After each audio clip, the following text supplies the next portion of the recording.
Iran says it has busted a terror network linked to Israel's intelligence agency Mossad. It says the group was instructed to conduct terror operations ahead of the country's upcoming presidential vote, particularly on the election day. The Iranian intelligence ministry says the network had also planned to carry out terrorist operations against various religious and ethnic groups as part of its mission to create division.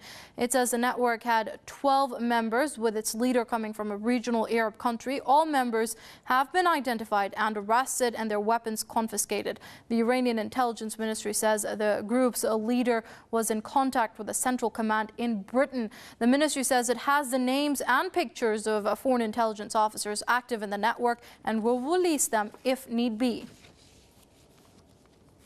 Joining us from Ohio now via Skype is the senior editor of Veterans Today, Gordon Duff.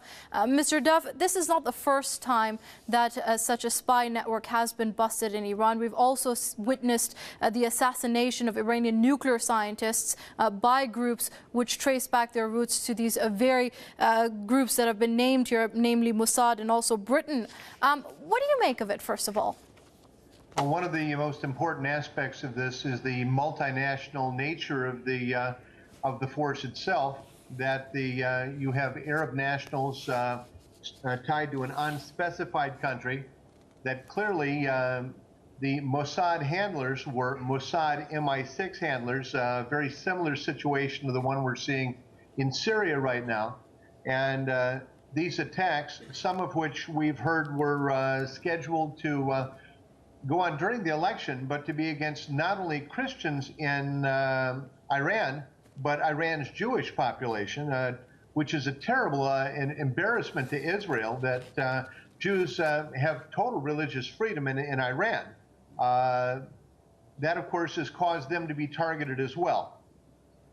Right. So as this group has just been busted, one does ask the question that in whose favor does this play to? Because destabilize Iran, as that was the end goal of this group, is not beneficial for the region or for the world. It is a powerful country and a major player in the Middle East.